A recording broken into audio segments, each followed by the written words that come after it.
கொடுத்துருந்தான் அப்படின்னோன்னா அகலத்தை ரைட் சைடில் வரைஞ்சிக்கணும்.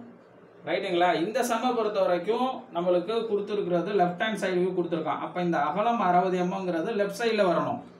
அப்போ அகலம் வந்து லெஃப்ட் சைடில் வந்துச்சுன்னா அப்போ நீளம் எதில் வந்துடணும்? ரைட் சைடில் வந்துடும். புரியுதுங்களா? அது எதை பொறுத்தது அப்படின்னோன்னா சைடு வியூவை பொறுத்தது அப்படின்னு சொல்கிறான். இதுதான். ரைட்டுங்களா? தென் அடுத்த point, complete the isometric box as per the length, width and height of the object which is given in the question. ரைட்டுங்களா? அதாவது ஐசோமெட்ரிக் பாக்ஸ் என்ன பண்ணுங்க சார் அப்படின்னோன்னா கம்ப்ளீட் பண்ணுங்கிறான். நான் ஆல்ரெடி சொல்லிட்டேன். என்ன சார் அப்படின்னோன்னா முதல்ல என்ன பண்ணேன் பாருங்க, ஒரு ரஃபாக வரைஞ்சி காமிக்கிறோம் உங்களுக்கு. ஒரு ஹரிசாண்டல் லைன் வரைகிறேன். என்ன பண்ணிட்டேன், ஒரு பாயிண்ட்டை மார்க் பண்ணிட்டேன். இதுலேருந்து ஒரு 30 டிகிரி, இதுலேருந்து ஒரு 30 டிகிரி வரைஞ்சிட்டேன். இதில் நீள அகலம் வரணும். ரைட்டுங்களா? இது 30 டிகிரிங்களா? ஓகே, இதுவும் 30 டிகிரி. இதில் நீள அகலம் வரணும். அதனால் என்ன பண்ணுறேன் அப்படின்னோன்னா நம்ம இந்த சம்மை பொறுத்த வரைக்கும் லெஃப்ட் சைடு வியூ கொடுத்துருக்கோம். அதனால் 60 mm லெஃப்ட் சைடில் மார்க் பண்ணிக்கிறேன். தென் அன்வான்டட் லைன்ஸ் அரேஸ் பண்ணிக்கிறேன். அதே மாதிரி நீளம் வந்து 100 mm. அப்போ லெஃப்ட் சைடில் வந்து அகலம் வந்துருச்சுன்னா அப்போ ரைட் சைடில் தான் என்ன வரணும்? நீளம் வரணும். அப்போ 100 mm ரைட் சைடு மார்க் பண்ணிக்கிறேன். இதை எப்படி வரைகிறேன் அப்படிங்கிறத பாருங்கள். தென் அடுத்தது உயரம் என்ன சார் அப்படின்னோன்னா எப்போயுமே வெர்டிக்கலாக வரணும். அப்போ இதுலேருந்து என்ன பண்ணுங்க அப்படின்னோன்னா ஒரு வெர்டிக்கல் லைன் வரைங்க.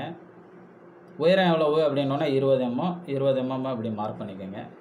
ஓகே, ரைட்டுங்களா? அப்படி இல்லை அப்படின்னோன்னா உயரத்தை கடைசியாக வரைஞ்சிக்கலாம். இருங்க, இதை விட்டுருங்க.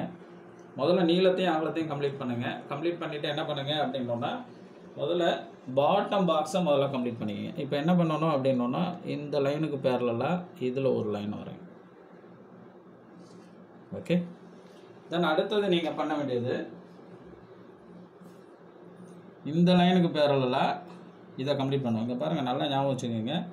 இங்கே 60 mm கட் பண்ணேன்னா என்ன பண்ணுறேன் அடுத்தது அப்படின்னோன்னா இந்த லைனுக்கு பேரலாக டிராப்டரை செட் பண்ணிக்கோங்க. அதான் நீளம். அப்படியே கொஞ்சம் கொஞ்சமாக மூவ் பண்ணுங்கள். கட் பண்ண பாயிண்டில் வச்சு என்ன பண்ணியிருக்கேன் அப்படின்னோன்னா ஒரு லைனை வரைஞ்சிருக்கேன். அடுத்தது இந்த லைனுக்கு பேரலாக என்ன பண்ணுறேன் அப்படின்னோன்னா அப்படியே டிராப்டரை மூவ் பண்ணி இங்கே நீளம் வந்து இங்கே கட் பண்ணியிருக்கோம். இங்கே வச்சு என்ன பண்ணுறேன் அப்படின்னோன்னா இதை கம்ப்ளீட் பண்ணிக்கிறேன். இப்போ பாட்டத்தை என்ன பண்ணியாச்சு அப்படின்னோன்னா கம்ப்ளீட் பண்ணியாச்சு. இதில் இருக்கக்கூடியது என்ன அப்படின்னோன்னா நீளமும் அகலமும் இருக்குது. ரைட்டுங்களா? அப்போ இது என்ன அப்படின்னோன்னா நீளம் 100, இது எவ்வளவு?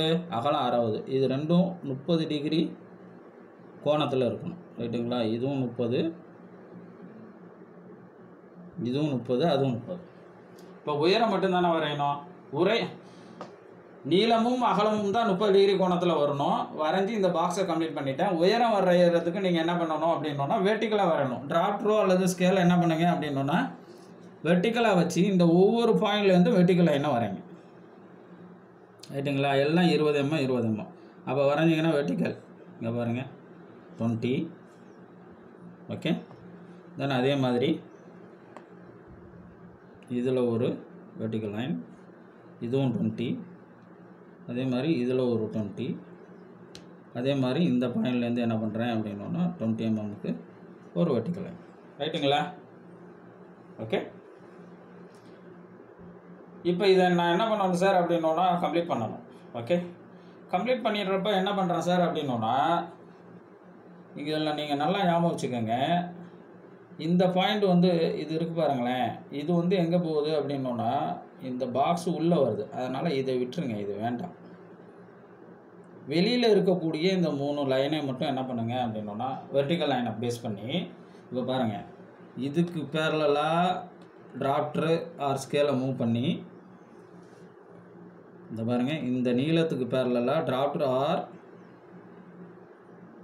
ஸ்கேலை மூவ் பண்ணி என்ன பண்ணணும் அப்படின்னோன்னா அந்த பேரலல் லைனை போட்டு இதை கம்ப்ளீட் பண்ணணும். பாருங்கள், அதே மாதிரி இந்த அகலத்துக்கு பேரலாக என்ன பண்ணணும் அப்படின்னோன்னா இப்படியே மூவ் பண்ணி இந்த பாக்ஸை கம்ப்ளீட் பண்ணணும். பாருங்கள், இப்போ இதுதான் நம்மளுக்கு நீள அகலம் உயரத்துக்கான ஐசோமெட்ரிக் பாக்ஸ்.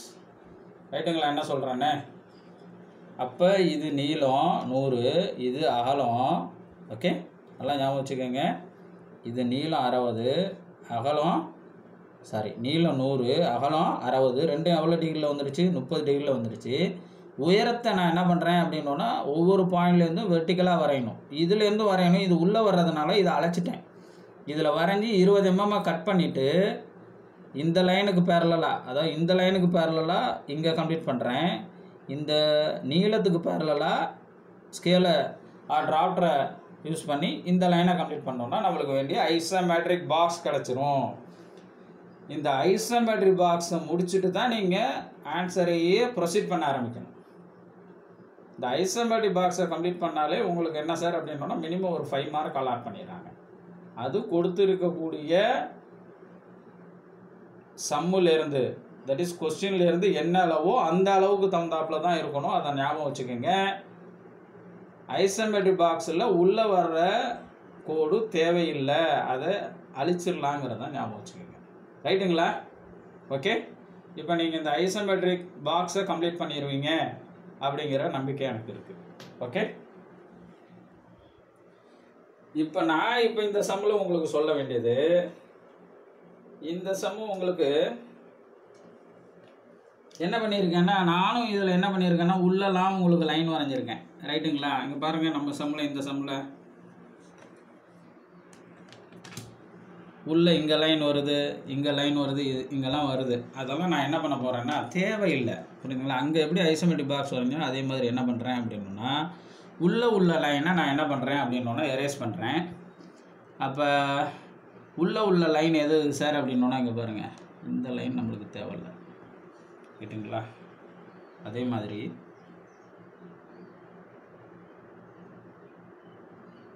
ஓகே, இந்த லைன் தேவையில்லை. அதே மாதிரி அதாவது உள்ள லைனை எரேஸ் பண்ணிட்டோன்னா நம்மளுக்கு கன்ஃபியூஷன் வரும். இப்போ பாருங்கள், உங்களுக்கு இந்த ரெக்டாங்குலர் சாலிட் வந்துடுச்சு பாருங்கள். அந்த உள்ள லைன் இருக்கிறப்ப நம்மளுக்கு அது ரெக்டாங்குலாக தெரியாது.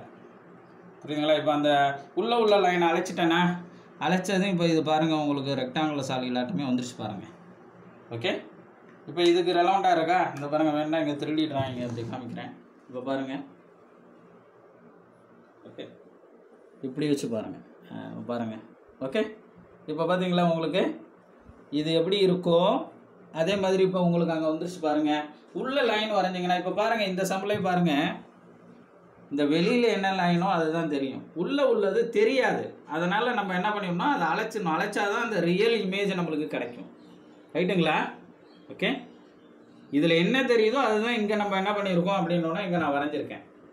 உள்ள லைனை வரைஞ்சிங்கன்னா அந்த ரியாலிட்டி கிடைக்காது. புரியுதுங்களா? இதை எப்பயும் ஞாபகம் வச்சுக்கோங்க.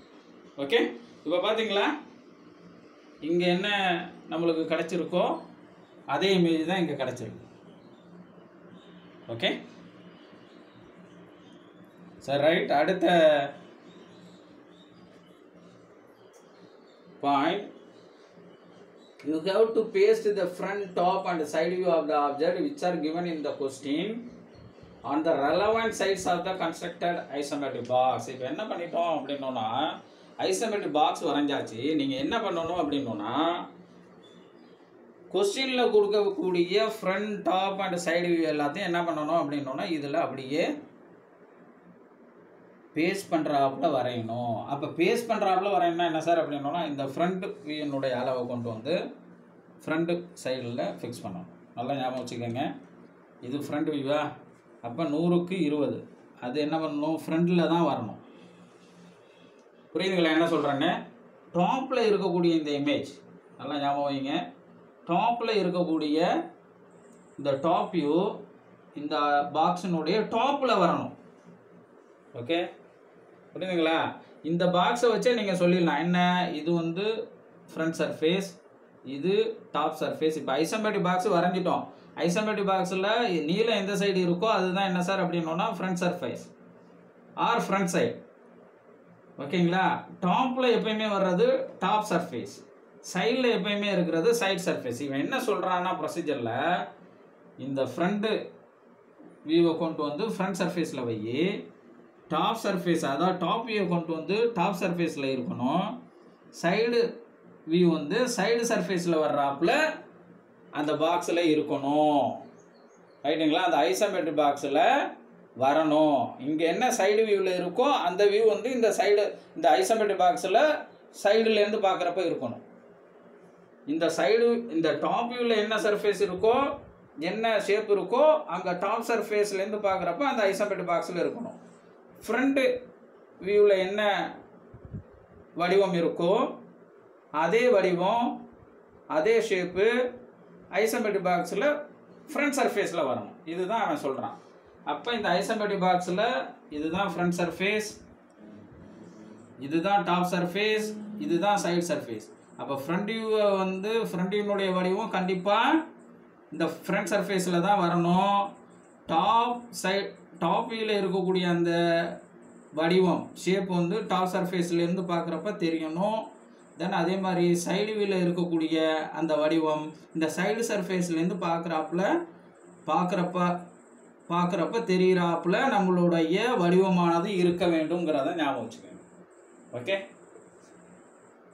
இதை முடிச்சிட்டோம் அப்படின்னோன்னா அடுத்தது செகண்டரி பாயிண்ட்ஸ் தான். என்னது? Complete the final shape of isometric drawing by completing the inner details of drawing, darkening the rectangular lines, erasing the unwanted lines, and finally putting the object dimension.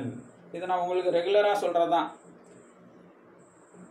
Front top side வியூவை நம்ம வந்து isometric பாக்ஸில் வந்து வர்றாப்புல வரைஞ்சிட்டோன்னா அடுத்தது நம்ம செய்ய வேண்டியது என்ன சார் அப்படின்னோன்னா ஃபைனல் ஷேப் தான். இன்னர் டீட்டெயில்ஸ், சப்போஸ் சில சம்பளம் என்ன இருக்குன்னா இங்கே ஒரு ஹோல் வரும், இல்லைன்னா காடி வரும், இல்லைன்னா ஒரு குரூ வரும், அதெல்லாம் சரியாக கம்ப்ளீட் பண்ணுங்கிறான். டார்க்கிங் த ரெக்யூர் லைன்ஸ், தேவையான லைன்ஸ் என்ன பண்ணுங்கள், டார்க் பண்ணுங்கள், தேவையில்லாததை டிம்மாக வைங்க அப்படிங்கிறத அவன் சொல்கிறான். இதை நான் ஆல்ரெடி உங்களுக்கு சொல்கிறது தான். அடுத்து எரேசிங் த அன்வான்ட் லைன்ஸ், தேவையில்லாத லைன்ஸ் என்ன பண்ணுங்க அப்படின்னோன்னா அழைச்சிடுங்க அப்படிங்கிறான். அடுத்து finally pudding the object dimension, ஃபைனலாக என்ன பண்ணுங்க அப்படின்னோன்னா ஆப்ஜெக்டோட டைமென்ஷன் நீளம் 100, அகலம் 60, உயரம் 20ங்கிறத கரெக்டாக நோட் பண்ணுங்க அப்படின்னு சொல்கிறான். ஓகே, தென் அடுத்து சொல்கிறான் பாருங்க, lines which are drawn to complete the drawing should be parallel to the relevant isometric axis. Lines which are drawn to complete the drawing should be parallel to the relevant isometric axis. என்ன இதுக்கு meaning அப்படின்னோன்னா, இப்போ இது நீளத்திற்கான கோடு, புரியுதுங்களா? இப்போ isometric ஆக்சஸ்னால் என்னது அப்படின்னோன்னா இந்த நீளம், அகலம், உயரம், இந்த 3 வச்சு தான் நம்ம என்ன சொல்கிறோம் அப்படின்னோன்னா அதை தான் ஐசோமெட்ரிக் ஆக்சஸ்ன்னு சொல்கிறான். இப்போ இந்த நீளத்துக்கு ரெலவெண்ட்டாக ஒரு கோடு எங்கே வருது, இங்கே வருது, இங்கே வருது. அப்போ இந்த நீளம் என்ன ஆங்கிளில் இருக்கோ அதே ஆங்கிளுக்கு பேரலாக தான் இதுவும் வரணும், இதுவும் வரணும், இல்லைன்னா அந்த ஷேப்பு கிடைக்காது. சப்போஸ் இது அகலத்திற்கான லைனு, அதுவும் 30 டிகிரி, புரியுதுங்களா? அப்போ அகல லைனு இங்கேயும் வருது, இங்கேயும் வருது. அப்போ இந்த லைனு எப்படி இருக்கோ அதுக்கு பேரலாக இதுவும் இருக்கணும், இதுவும் இருக்கணும், புரியுதுங்களா? அப்போ நீங்கள் என்ன பண்ணணும் அப்படின்னோன்னா இதுக்கு பேரலாக ஒரு லைன் வரையணும்னா இதை நீங்கள் ஃபிக்ஸ் பண்ணிட்டீங்கன்னா, டிராப்டரையோ ஸ்கேலையோ ஃபிக்ஸ் பண்ணிங்கன்னா அதுக்கு பேரலாக மூவ் பண்ணி என்ன பண்ணணும்னா இங்கேயும் லைனை வரையணும், அதே மாதிரி இங்கேயும் லைனை வரையணும், ரைட்டுங்களா? அதுதான் இதுக்கு மீனிங். அடுத்தது என்ன சொல்கிறான், உயரம். இது பாருங்கள், உயரத்துக்கான ஆக்சஸ் லைன், இதனுடைய பேரல் லைன் இது, இது இங்கே வெர்டிக்கல்னா இதுவும் வெர்டிக்கல் தான், இதுவும் வெர்டிக்கல் தான்.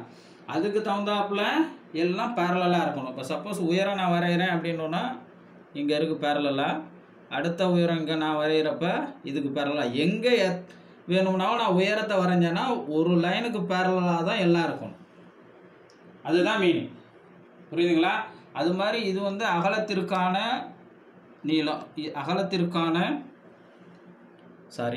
நீளத்திற்கான ஆக்சஸ் ஆர் லைன். இதே நீளம் எங்கே எத்தனை இடம் வேணாலும் இந்த டைரக்ஷனில் போகிறப்ப நீளத்துக்கு பேரலாக தான் இருக்கணும், இல்லைன்னா அந்த வடிவமானது சரியான வடிவமாக இருக்காது, புரியுதுங்களா? ஒரு ஒரு ஒரு ஒழுங்கற்ற வடிவமாக தெரியும். இது ரொம்ப ரொம்ப முக்கியம், ரைட்டுங்களா? அதை தான் இங்கே வந்து ஐசோமெட்ரிக் ஆக்சஸுக்கு பேரலாக இருக்கணும். எந்த லைன் நீ வரைஞ்சாலும், நீள லைன் வரைகிறேன்னா எல்லாமே நீளத்துக்கு பேரலாக இருக்கணும், அகல லைன்னா அகலத்துக்கு பேரலல், உயரம்னா உயரத்துக்கு பேரலங்கிறான், சரிங்களா? The last one, hidden line should be avoided. அது என்ன ஹிடன் லைன் அப்படின்னோன்னா, தெரியாத லைன். இப்போ நான் உங்களுக்கு என்ன சொன்னேன், உள்ளுக்குள்ளெல்லாம் லைன் வருது அப்படிங்கிறப்ப அதெல்லாம் நான் அழைச்சிட்டேன். ஆக்சுவலாக ஆர்த்தோகிராஃபி டிராயிங்கில் அந்த உள்ளுக்குள்ளே வர்ற லைன்லாம் என்ன பண்ணுவோம்னா நம்ம ஹிடன் லைனாக டாட்டரில் வரைவோம். ரைட்டுங்களா? அது உங்களுக்கு வந்து ஆர்த்தோகிராஃபி டிராயிங்கில் வரைகிறப்ப இது தெரிஞ்ச ஒரு விஷயந்தான். அதாவது ஆர்த்தோகிராஃபி டிராயிங்கில் எந்த சர்ஃபேஸ்லாம் மறைஞ்சிருக்குமோ அதெல்லாம் ஹிடன் லைனில் வரைவோம். அது மாதிரி லைனே இதில் ஐசோமெட்ரிக் டிராயிங்கில் வரவே கூடாதுங்கிறான். அதனால தான் இங்கே நம்ம என்ன பண்ணோம்னா உள்ளே இருக்கக்கூடிய லைனில் ஹிடன் டாட்டல் லைனில் வரையாமல் அழைச்சிருக்கோங்கிறத ஞாபகம் வைங்க. ஏன்னா இதில் ஹிடன் லைனை நம்ம எப்படி வரைவோம், டாட்டல் லைனில் வரைவோம். அந்த டாட்டல் லைனே இதில் வரக்கூடாதுங்கிறத ஞாபகம் வச்சுக்கோங்க. இதெல்லாம் தான் சார் ரொம்ப பேசிக்ஸ். ஐசோமெட்ரிக் டிராயிங் நான் வரைய போகிறேன் அப்படின்னா இப்போ நான் சொன்ன கான்செப்ட்லாம் ரொம்ப ரொம்ப இம்பார்ட்டன்ட். முதல்ல நீங்கள் ஆர்த்தோகிராஃபி டிராயிங்கை பற்றி நல்லா தெரிஞ்சுக்கங்க. ஆர்த்தோகிராஃபி டிராயிங் தெரிஞ்சால் தான் ஐசோமெட்ரிக் டிராயிங்கை உங்களால் வரைய முடியும். ஆர்த்தோகிராஃபி டிராயிங் தெரியாமல் ஐசோமெட்ரிக் டிராயிங் உங்களால் கண்டிப்பாக அதை கற்பனையே செய்து பார்க்க முடியாது. அதனால் ஆர்த்தோகிராஃபி டிராயிங்கை நல்லா கற்றுக்கிட்டு ஐசோமெட்ரிக் டிராயிங்க்கு வாங்க. இல்லைன்னா தயவு செய்து ஐசோமெட்ரிக் டிராயிங்க்கு நீங்கள் என்ன பண்ண வேண்டாம் அப்படின்னோன்னா வர வேண்டாம். உங்களால் வரைய முடியாது. அதுதான் உண்மை. ரைட்டுங்களா? இப்போ நான் சொன்ன பேசிக்ஸ் எல்லாத்தையும் நல்லா கவனிங்க. நல்லா கவனித்து அதை மைண்டில் அப்சர்வ் பண்ணுங்க. தென் அதுக்கப்புறம் நம்ம சம்மை ப்ரொசீட் பண்ணுறப்ப எந்த சம்மாக இருந்தாலுமே நம்மளால் என்ன பண்ண முடியும் அப்படின்னோன்னா வரைய முடியும். இந்த வீடியோ உங்களுக்கு நல்லா புரிஞ்சிருக்கும்னு நான் நம்புகிறேன்.